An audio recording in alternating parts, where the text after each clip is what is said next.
Pode sentar-se, amado irmão. E eu gostaria de pedir a você que abrisse a sua Bíblia no livro de Mateus, no capítulo 26. Eu gostaria de finalizar esse capítulo tão intenso que nós estamos meditando. Há tanta coisa nesse capítulo. O capítulo começa com Jesus 7 dias antes da Páscoa sendo ungido, e depois aquele pacto de traição, Judas vendendo o Senhor da Glória por 30 moedas de prata, e depois então nós temos a Páscoa, a própria festa, o estabelecimento, a instituição da Santa Ceia, no capítulo 23, 26, Jesus está ceando ali, significando e ampliando o significado, aplicando o significado da Páscoa à sua vida, à sua morte, à sua ressurreição. Uma coisa extraordinária, maravilhosa. Também vemos ali o aviso da profecia do livro de Zacarias, que todos os discípulos iriam abandonar a Jesus, e aí a arrogância de Pedro dizendo que ele jamais, todos menos ele. E aí então aquele momento tão difícil no Getsêmani, quando o Senhor da Glória já começa a derramar seu próprio sangue, pelo pecado do povo de Deus, e ali o Senhor da Glória começa a tomar sobre si os nossos pecados, as nossas culpas, as nossas dores e maldições. Então é um capítulo muito intenso, é um capítulo muito denso, há muita coisa nesse texto maravilhoso, e nós chegamos então no momento em que o Senhor da Glória é preso, e aí vai dar-se início a esse julgamento, O Senhor da Glória vai para esse julgamento que é com certeza total e completamente injusto, É um julgamento que não tem o mínimo sentido, e eu acredito, irmãos, que todos nós já fomos de alguma forma injustiçados na nossa vida. Todos nós já sofremos algum tipo de injustiça, todos nós já sofremos algum tipo de acusação falsa, e a questão é, quando somos injustiçados e traídos, como devemos tomar como o Senhor da Glória o nosso próprio exemplo. E a partir do versículo 57, diz assim o texto sagrado: os que prenderam Jesus o levaram a Caifás, o sumo sacerdote, em cuja casa se haviam reunido os mestres da lei e os líderes religiosos. E Pedro o seguiu de longe até o pátio do sumo sacerdote, entrou e sentou-se com os guardas para ver o que acontecia. Os chefes dos sacerdotes e todo o sinédrio estavam procurando um depoimento falso contra Jesus, para que pudessem condená-lo à morte, mas nada encontraram, embora se apresentassem muitas falsas testemunhas. Finalmente se apresentaram duas que declararam: este homem disse: sou capaz de destruir o santuário, o templo de Deus, e reconstruí-lo em 3 dias. Mantenha sua Bíblia aberta nesse texto. E aqui, irmãos, o que nós vemos é que não é apenas a lei brasileira, a justiça brasileira como um todo, muito deficitária. Infelizmente nós temos grandes, profundos e estruturais problemas judiciários em nosso país, e a gente consegue enxergar isso de forma mais clara, mais nítida, com o desenvolvimento, o desenrolar da história do nosso país já prova isso tão claramente. E aqui nós temos o próprio Filho de Deus sendo injustiçado, o próprio Filho de Deus, por aqueles que deveriam guardar a lei, por aqueles que deveriam zelar pela lei, pela justiça, pela verdade, pela retidão, pela equidade, para fazer distinção entre o certo e o errado, a luz e as trevas, o bem e o mal. Aqui nós temos esses próprios líderes, o sumo sacerdote, os sacerdotes, e aqui então todo o sinédrio totalmente corrompido diante do próprio Senhor Jesus e diante da própria lei de Moisés e das próprias leis que eles mesmos haviam criados para estabelecerem parâmetros aí de como julgar uma pessoa. A lei no Antigo Testamento é muito clara, ela tem parâmetros muito assertivos, ela tem punições, ela tem consequências, e nós vemos que a lei de Deus, como diz o Salmo, a lei do Senhor é perfeita, a lei do Senhor, ela não tem falhas, ela é maravilhosa, e eles deveriam julgar segundo a lei do Senhor, e o que eles fazem é totalmente o contrário. Eles abandonam a lei, eles abandonam a verdade de Deus e acabam criando suas próprias verdades, seus próprios parâmetros. E isso não é uma peculiaridade apenas do Brasil e de outros países, mas é também uma realidade nas Escrituras Sagradas. E o que temos aqui, a primeira coisa que nós podemos enxergar aqui é que já havia um combinado para que o Senhor fosse morto, ok? Se nós olharmos o próprio texto bíblico de Mateus capítulo 26, versículo 1 ao 4, mostra que os líderes religiosos já queriam matar Jesus. Em Marcos capítulo 14, João capítulo 11, aí aproximadamente 1 ano e meio de ministério de Jesus, quando o Senhor começa a fazer os milagres, sinais, e o nome de Jesus começa a correr por todo o país e para fora do país, inclusive, esses homens começaram já a inclinar seus corações para matar o Senhor, para tirar a vida de Jesus, até porque o Senhor acabou, tem uma semana que ele entrou na cidade de Jerusalém, entrou no templo e virou as mesas, jogou o dinheiro no chão, deu umas chicotadas em quem estava vendendo e contrabandeando ali alguma coisa e cambiando dinheiro, né? Então Jesus desarmou aquela situação e ficou ali, ninguém conseguiu comprar e vender, porque Jesus não deixou. Então, mexeu nessa estrutura financeira que eles tinham criado para enriquecerem os sacerdotes, que eram os pastores da nação de Israel. Eles criaram uma estrutura no culto, o culto virou uma fonte de lucro, de dinheiro, e Jesus veio contra aquilo com tudo. Isso foi a cereja do bolo para então quererem matar Jesus. Veja, o julgamento não é justo porque ele já é pré-concebido, já há uma intenção de não te ver a verdade, não é ter o certo ou errado, mas a intenção premeditada, anterior, pré-concebida de um julgamento feito. Queremos matar Jesus, por isso que eles compram a morte de Jesus por 30 moedas de prata. Eles compram Jesus como por mão de um traidor. Então veja, tudo aqui é ilegal, tudo aqui corre diferente da verdade, da justiça e contra a verdade de Deus.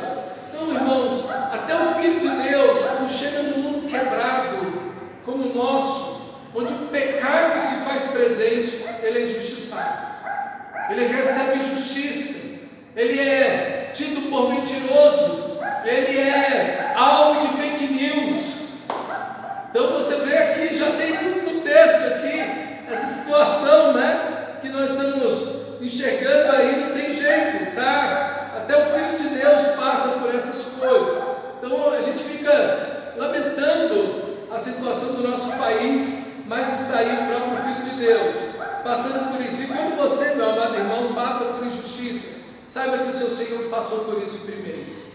O seu Senhor passou por injustiças, o seu Senhor passou por mentiras, por falsas acusações. Eu acho que alguém que anda na verdade, na justiça, ainda nós pecadores, nós que temos os nossos tropeços, quando somos condenados ou quando somos acusados injustamente, nos sentimos extremamente chateados, entristecidos, aquilo deixa uma indignação muito grande. Imagina aquele que nunca pecou, que dolo algum se achou na sua boca, como diz o apóstolo Pedro, né? Imagina o nível de injustiça que é um quadro desse. O julgamento de Jesus tiveram duas etapas. A primeira etapa ele foi religioso, eclesiástico. Os líderes religiosos judeus julgaram Jesus. E depois tem um aspecto ok? Quando uma autoridade civil toma então esse julgamento e tomando obviamente a acusação dos líderes religiosos, então faz parte do julgamento e finaliza esse julgamento, que aí é Pôncio Pilatos, enfim, e até o próprio rei Herodes, mas ele não dá nenhuma opinião. Pilatos é que finaliza mesmo. Então você vê que o julgamento de Jesus tem esses dois momentos aí, mas os religiosos ultrapassam todos os limites. Primeiro, eles prendem Jesus de madrugada, de noite, já era quase meia-noite aqui quando Jesus é preso. Então, o julgamento de Jesus acaba nesse dia, às 3 horas da manhã, provavelmente, o que era tudo ilegal. Você não poderia julgar um homem de madrugada, o Sanedrim não poderia se reunir de madrugada, ninguém poderia ser feito réu de madrugada, ninguém poderia receber uma sentença de morte de madrugada, ninguém poderia receber uma sentença de morte no dia e morrer no mesmo dia. Isso que a própria lei do Sinédrio dos fariseus dizia. Eles viam que isso não era justo. Alguém que foi condenado à morte hoje só poderia morrer amanhã, no dia seguinte. Ele não poderia morrer no mesmo dia. Jesus recebe a sentença de madrugada, quando é meio-dia ele vai para a cruz. Ok? 9 horas, perdão, quando é 9 horas da noite, da manhã, ele vai para a cruz. E fica até as 3 da tarde. Ele fica 6 horas na cruz. Então veja, Jesus é acusado, capturado, julgado, tudo no mesmo dia, de madrugada praticamente, porque acontece praticamente tudo, até de madrugada, de manhã bem cedo o sol nasce, eles já estão na porta de Pôncio Pilatos. Não poderia se julgar um homem num sábado, na véspera do sábado, que é o que acontece aqui. Ele não poderia ser julgado nem condenado na véspera do sábado, nem em festas, como é o caso da Páscoa, durante a festa não podia. Por isso que os sacerdotes disseram, não durante a festa. Eles sabiam que não podiam fazer isso. Veja, tudo aqui é ilegal. Não tem nada aqui que você diga assim, ó, eles estão fazendo isso aqui é correto. Irmãos, Deus, o nosso Senhor é o Deus de toda justiça. A justiça é um preceito de Deus. A Bíblia diz, no livro de Salmos, que a justiça e o juízo são o fundamento do trono de Deus. Deus vai julgar o mundo com justiça e juízo. Deus vai julgar os vivos e os mortos, cada um segundo as suas obras. Ninguém recebe mais e ninguém recebe menos. Porque a injustiça está no fato de alguém receber além do que deveria, ou receber aquém do que merecia. Isso é injustiça. A injustiça é o menos ou mais. A justiça de fato é o ponto certo, é a medida exata, é a sentença correta e perfeita, o julgamento justo, transparente, onde as partes vêm, onde as testemunhas de acusação e defesa estão ali, argumentam, colocam as provas. Não há nada disso aqui, não há absolutamente nada disso, e eles sabem que estão fazendo tudo errado. E então, qual é a resposta de Jesus? Nenhum. Jesus guarda silêncio. Eles começam a apresentar um monte de testemunhas falsas.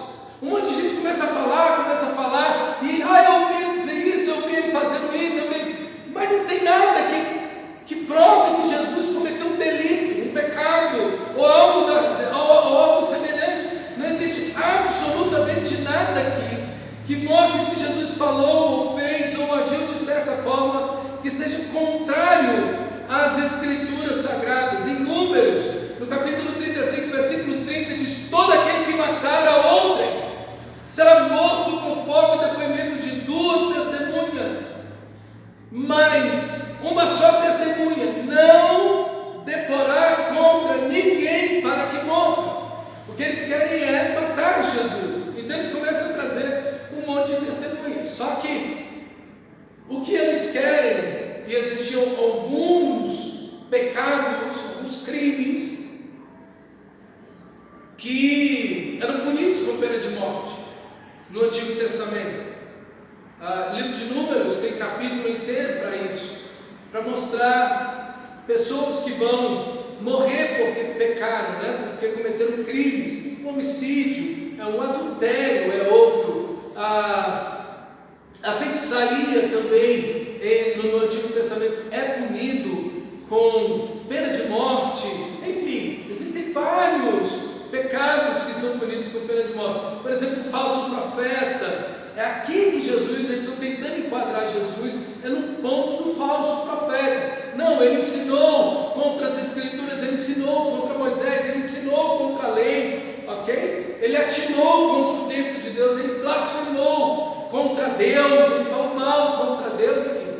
Estão tentando enquadrar Jesus aqui em algo dessa natureza. Mas quando eles prendem Jesus, Jesus não está armado, Jesus não está amotinado. O que Jesus está fazendo?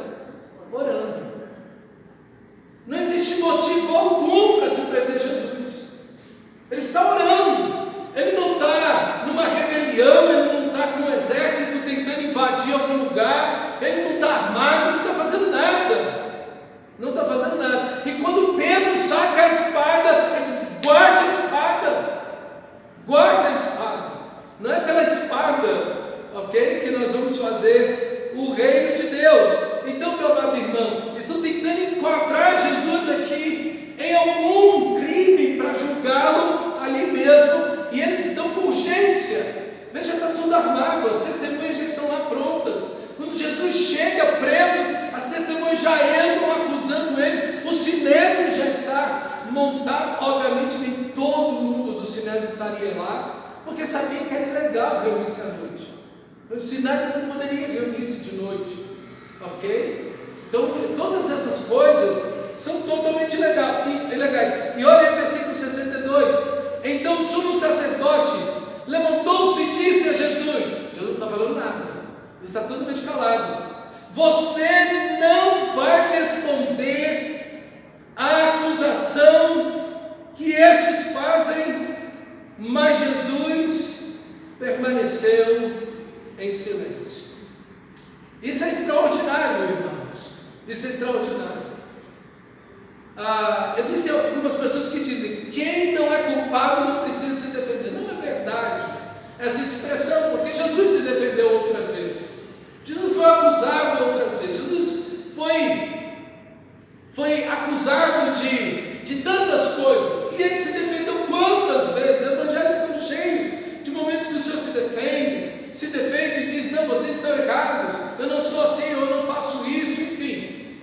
A questão aqui é que o silêncio de Jesus mostra que eles não têm absolutamente nada consistente, nada que seja verdadeiro, nenhuma agulha, nenhum ar, nenhum tio que prove absolutamente nada contra o Senhor da glória.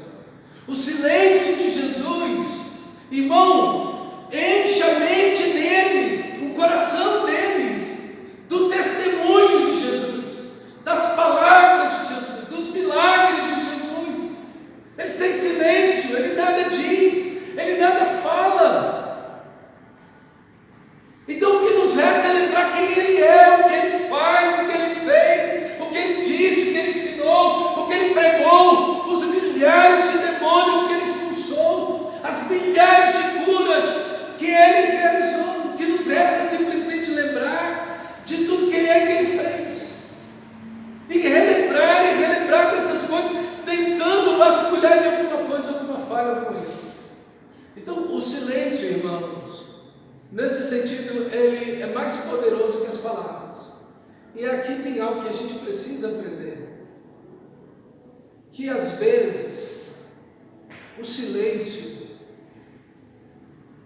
é mais importante do que defender-se. Obviamente, se você estiver certo, se você estiver correto. Se você estiver errado, a única coisa que te resta é se arrepender e pedir perdão. Não tem o que fazer, obviamente. Mas quando você está certo, quando você silencia, você está colocando o seu caráter para falar no seu lugar. Você está colocando as suas atitudes, o seu comportamento, a sua vida para falar no seu lugar. No lugar de suas palavras anunciarem alguma coisa, ou produzir algum tipo de defesa, O silêncio deixa com que as pessoas reflitam em quem você é. Infelizmente, quem acusa não reflete absolutamente nada. Está ali simplesmente para ver falhas e erros. E é o que nós vemos aqui. Mas esse silêncio deveria funcionar dessa maneira. O silêncio deveria produzir esse tipo de confronto, esse tipo de experiência para quem acusa, de olhar para a pessoa e vendo essa pessoa em silêncio, parar e olhar e falar: meu Deus, o que eu estou fazendo? Essa pessoa está certa, essa pessoa age assim, o caráter dessa pessoa. Olha quantos anos eu ando, eu vejo essa pessoa, olha como é que essa pessoa vive, né? Porque as outras pessoas que estão ao redor, a própria família, diz dessa pessoa o que é que eu estou fazendo.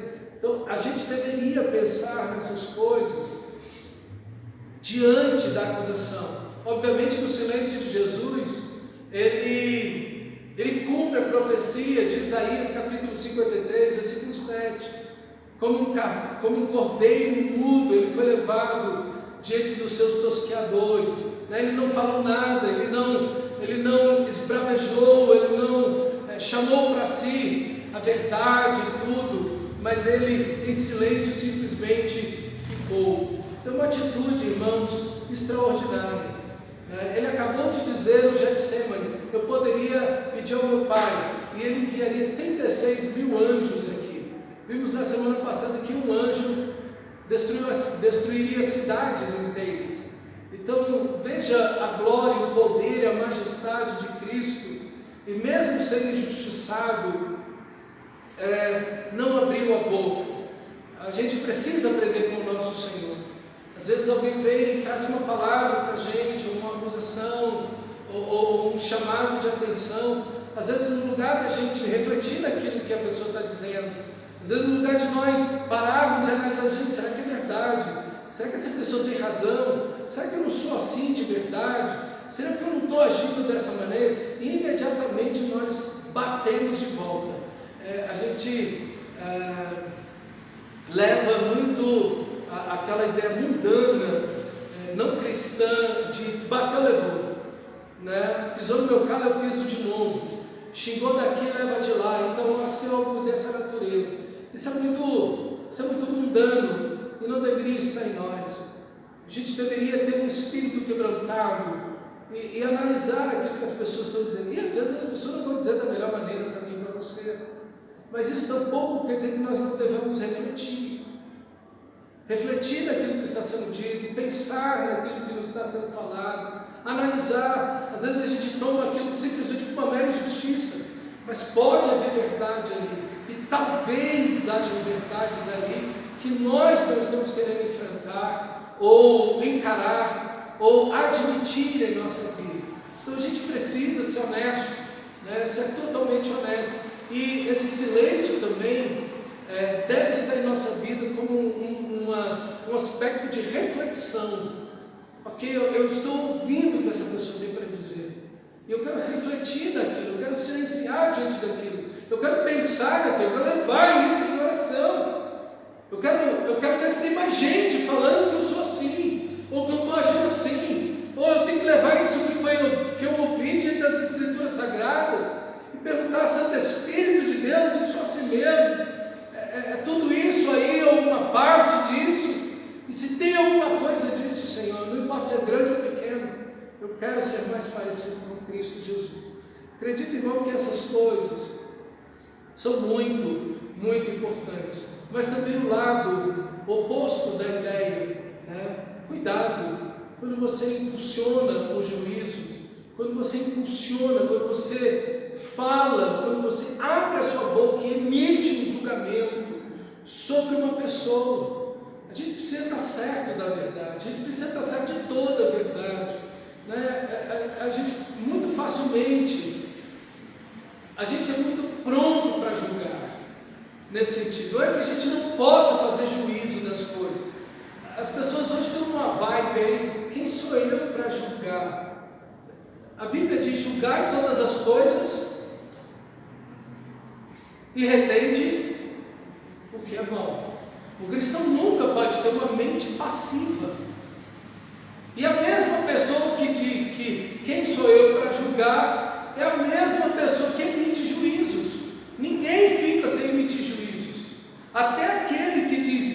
quem sou eu para julgar? Emite juízo. Gente, ninguém fica sem emitir juízos, porque ninguém é totalmente passivo. Alguém tem alguma opinião, por mínima, menor que seja, mais fraca que seja. As pessoas têm opinião, e isso já é um julgamento, já é uma opinião que essa pessoa tem. Ela já tem um posicionamento, ela já tem um pré-conceito, ela tem um conceito na cabeça dela antes de você dizer alguma coisa. Isso é preconceito. Mas a gente tem que ter cuidado com aquilo que a gente vai falar das pessoas, com aquilo que a gente vai dizer das pessoas, né? Com aquilo que a gente deve primeiro perguntar sobre a verdade, perguntar para as pessoas, né? Tentar averiguar como é que está aí, se é aquilo mesmo, antes de emitir uma palavra, um juízo, né? Contra alguém, para a gente ter cuidado, para a gente não extrapolar os limites, a gente não sentenciar pessoas. Por isso que você não deve espalhar fake news, irmão. Não deve estar espalhando posts por aí. Você não deve estar, olha, se você repasse isso urgente, repasse isso para quantos você. Não é perigoso, aquilo é verdade. Às vezes você está sujando o nome de uma pessoa, às vezes você está jogando lixo no nome de uma pessoa. Não faz o mínimo sentido. E depois que cai na rede, irmão, não tem como. Não tem como voltar atrás. Enfim, você suja o nome das pessoas. Você não gostaria que fizesse isso com você, não é verdade? Então cuidado com essas postagens, de dar um like, de compartilhar, né? De dizer um amém lá na postagem, não sabe nem que aquilo é verdade, não é? Então assim, a gente precisa ter, a gente vive num país injusto, irmão. A gente vive num país injusto. O Brasil é um dos países mais injustos do mundo. E nós não precisamos ajudar ninguém. Então pare de ouvir informação de que alguém disse, que disse para o outro, que alguém falou, que ouviu do outro e tudo, e sair espalhando e repetindo isso. Isso não é papagaio. Você tem uma situação, uma informação, alguma coisa que você quer saber, vai ler sobre o assunto. Não espalha nada não, vai ler primeiro. Leia primeiro sobre o assunto, vá a fundo no tema, leia lá, vai ler. Porque não adianta você ficar ouvindo um post do outro, uma conversa do outro, um videozinho de alguém que disse, que falou, que alguém ouviu. E a gente vive esse estado terrível no Brasil, né? Isso tudo tem tanta mentira, tem tanto ódio, tem tanto preconceito em tudo isso, tem tanta injustiça, inverdade em tudo isso. E Deus odeia a injustiça. Se existe uma coisa que Deus odeia, é injustiça. No Antigo Testamento, Deus está falando assim: olha, se lá na sua balança, você está lá na feira, eu estou olhando a sua balança feirante, eu estou olhando o seu litro. Se aquele negócio que você diz que tem um litro tiver 900 ml, eu estou olhando. Se aquela balança que tu diz que tem 1000 gramas tiver 900 gramas, eu estou olhando. Deus que está controlando e guiando todo esse universo. Todo esse universo. Ele está olhando a balança, você está tendo justiça lá. Se o órfão e a viúva estão lá clamando e você está fechando o ouvido, o provérbio diz que quando você clamar, Deus vai fechar o ouvido. Deus está ouvindo, Ele está olhando. Ó, o pobre clamou para essa pessoa, o que ele fez? Olha, o órfão clamou para ele, o que ele fez? Deus está de olho nessas coisas. E Deus odeia injustiça. O povo de Deus deve ser um povo justo. É uma vergonha a igreja estar envolvida nesse tipo de situação que nós estamos vendo no nosso país há mais de ano. Uma vergonha. Uma vergonha. Envolvida em fofoca, em mentiras, em fake news. É uma vergonha a igreja evangélica brasileira envolvida nisso, seja da direita ou da esquerda. Porque tem mentira dos dois lados. Porque de um lado e do outro não tem um santo. Então é uma vergonha a igreja simplesmente ficar ecoando a mentira. Foi isso que fizeram com Jesus. A igreja não pode fazer isso. A igreja não deve se envolver com isso. E aí, então, olha o versículo 63, mas Jesus permaneceu em silêncio. O sumo sacerdote lhe disse: exijo que você jure pelo Deus vivo, se você é o Cristo, o Filho de Deus, diga-nos. E aqui essa é a pergunta-chave, essa é a pergunta mais importante do mundo. Essa é a pergunta, essa é a pergunta mais séria do mundo. Quem é Jesus? Quem é Jesus? Essa pergunta, ela vai definir a eternidade para cada um. E o sumo sacerdote pergunta para Jesus: eu exijo que você jure pelo Deus vivo. Eu te conjuro. Eu exijo que você jure pelo Deus vivo. Se você é o Cristo ou não. Se você é o Filho de Deus ou não, diga-nos.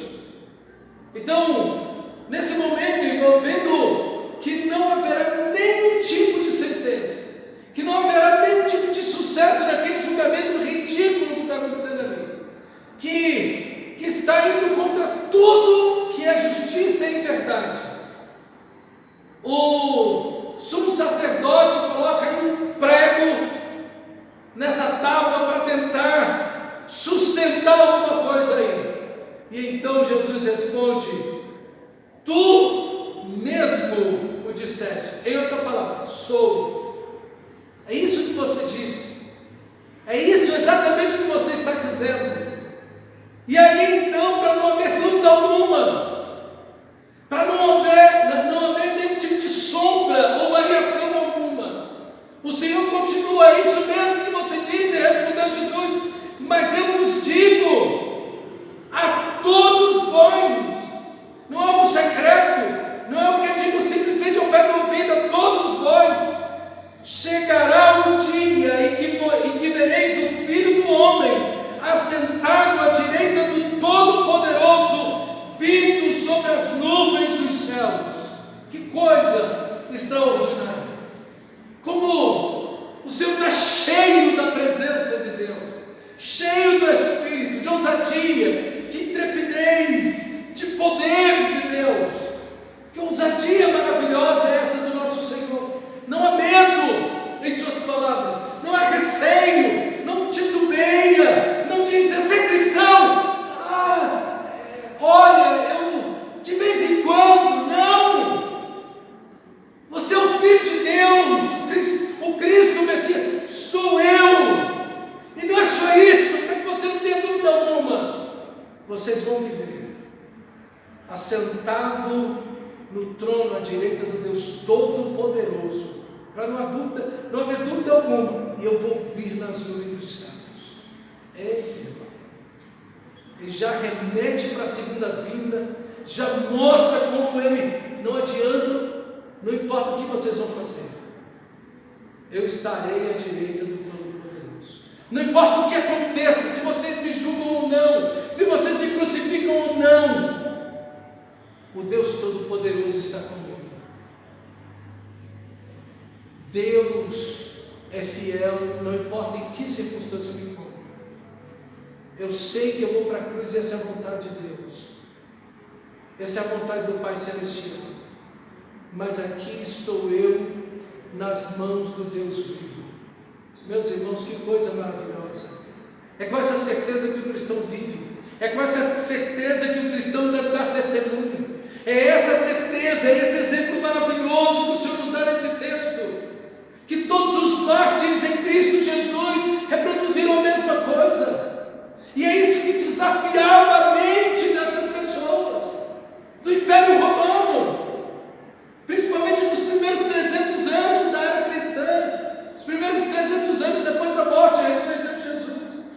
Policarpo de Esmirna, um velhinho de 80 e poucos anos, 86 anos, ameaçado pela autoridade da cidade, pelo governador da cidade, dizendo: eu vou matar você, Policarpo.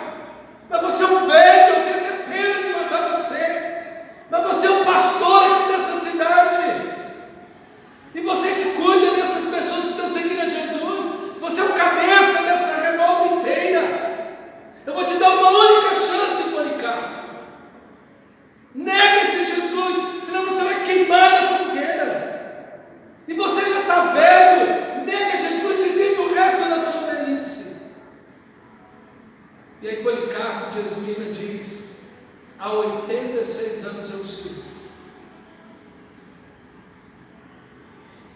Mal algum o meu Senhor me fez.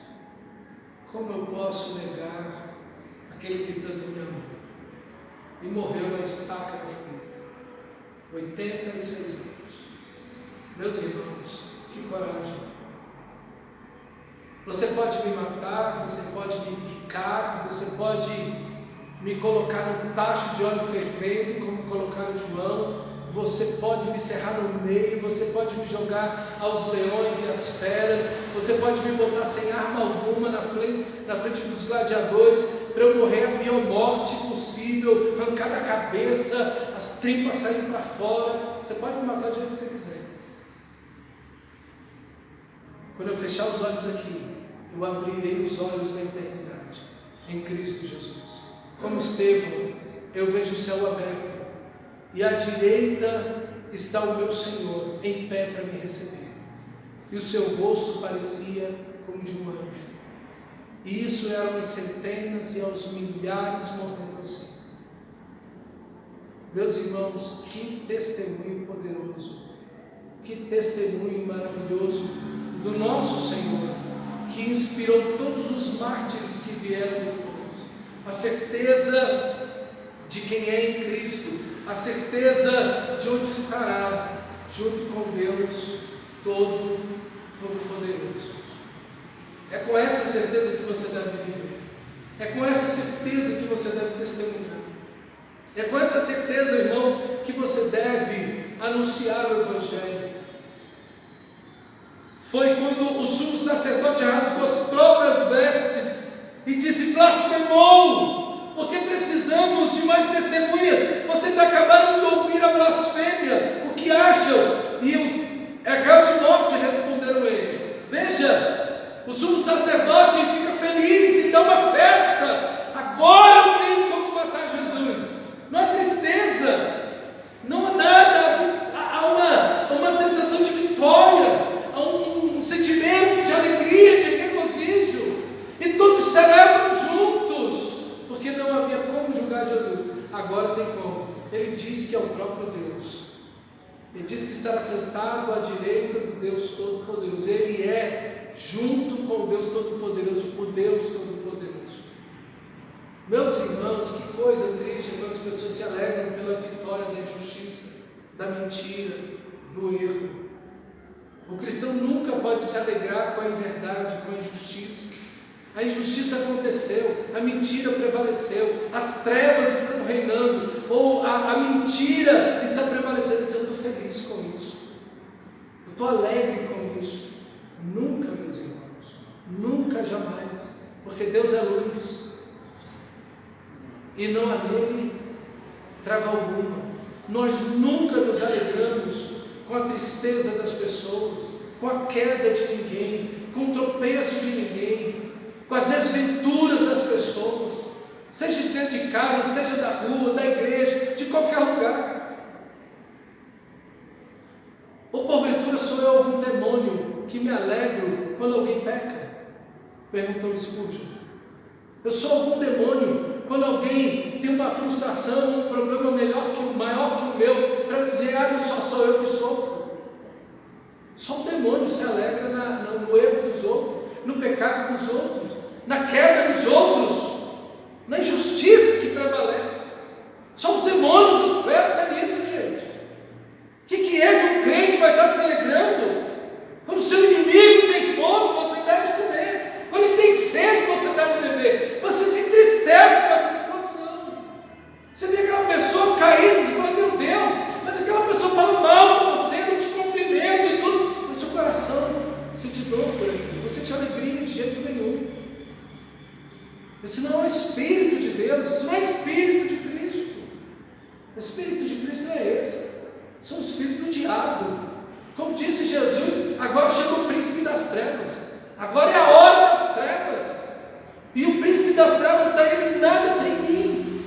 E eles estão se alegrando aqui com a injustiça, com a inverdade, com a mentira.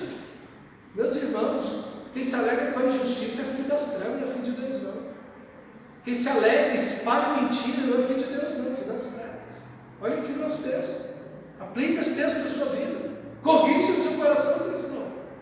Olhe para isso e diga: meu Deus, eu estou me alegrando, porque tem alguém da minha família ali, que eu tenho inveja dessa pessoa, essa pessoa está tropeçando, e eu estou feliz com essa pessoa. Não, nunca, jamais. Esse não é o Espírito de Cristo. O Espírito de Cristo é de amor, de misericórdia, de bondade.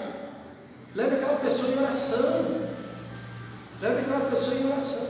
Às vezes a pessoa está lá, uma pessoa que tem a sua antipatia, antipática com você, grosseiro com você, muitas vezes, é teu inimigo.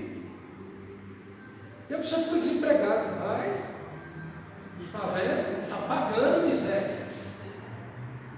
Aí você começa a rir daquilo. O quê? E você acha que isso é cristão? Nunca, jamais. Isso não é de Deus. Quem se alegra com isso é o diabo, com certeza. Meus irmãos, que em nós haja sempre um outro coração, um outro espírito. E aí então, o versículo 67 diz: então alguns lhes cuspiram no rosto e lhe deram murros, outros lhe davam tapas e diziam: profetiza-nos, Cristo, quem foi que bateu em você? Esse tipo de sentimento nunca fica só em palavras. Quem tem um coração assim, que se alegra no infortúnio do outro, que se alegra na queda do outro, ou quando o outro tem uma vitória e uma prosperidade, você se entristece, isso é inveja. Inveja é isso, é a tristeza no triunfo do outro, ou alegria no infortúnio, na queda dele. Isso é inveja. A inveja sempre age com violência. O invejoso sempre está pronto para bater, para gritar, para dar murro, tapa, ser violento. E aqui está o nosso Senhor, sofrendo violência. Que triste, irmãos, que triste. Aquele que abraçou, beijou, amou, curou, libertou, salvou. Aqueles olhos que olharam com compaixão e misericórdia, agora estão todos inchados de tanto murro. Os lábios que proferiram as palavras mais doces e puras, estão agora inchadas de tantos murros e tapas. O rosto do perfeito Deus, daquele que nunca pecou, está todo deformado agora, com murros, cacetetes, paus, e está apanhando de todo jeito lá. Seus braços, suas mãos acorrentados, apanhando de todos os lados e formas, toda a ira, todo o furor, porque Ele é o Cristo, porque Ele é o Filho de Deus. O mundo, o pecador caído, o diabo e os demônios não suportam que Jesus é o Cristo. Porque o Evangelho é a religião no mundo mais perseguida no mundo inteiro. Mais perseguida no mundo inteiro é o Evangelho, é o cristão. Porque ele diz: só existe um Senhor, só existe um Deus, só existe um Criador, só existe um Salvador, só existe um caminho, Cristo Jesus o Senhor. Por isso, Jesus não morre porque cometeu crime algum. Jesus morre porque Ele disse o que Ele era. E assim deve ser você, cristão. Se você sofrer, se xingarem você, se falarem mal de você, que seja por um único motivo, porque você diz que Jesus é o Cristo, Jesus é o seu Senhor, Jesus é o seu Salvador, é o amor da sua vida, é a alegria da sua alma, é a paz do seu coração. Irmão, que esse seja o único motivo do nosso sofrimento, é que estamos servindo a Deus, é que amamos a Deus em espírito e verdade, é que seja isso o único motivo pelo qual soframos mentiras, injúrias, que as pessoas não nos suportem, seja apenas e tão somente por isso. Não é porque nós somos fofoqueiros, ou destratamos as pessoas, ou somos mal educados e grosseiros, ou somos violentos de alguma maneira. Não. Seja apenas porque nós temos Cristo Jesus, o nosso Senhor, a quem amamos e vamos servir para sempre. O cristão pode passar por esses momentos também. Mulheres cristãs e crianças genuinamente cristãs, às vezes sofrem injustiça dentro de casa, apanham do marido. Idosos cristãos passam por essas coisas também. Saiba que o seu Senhor passou primeiro por isso. Se você foi injustiçado, lembre, o seu Senhor foi injustiçado primeiro. E é assim que você deve reagir.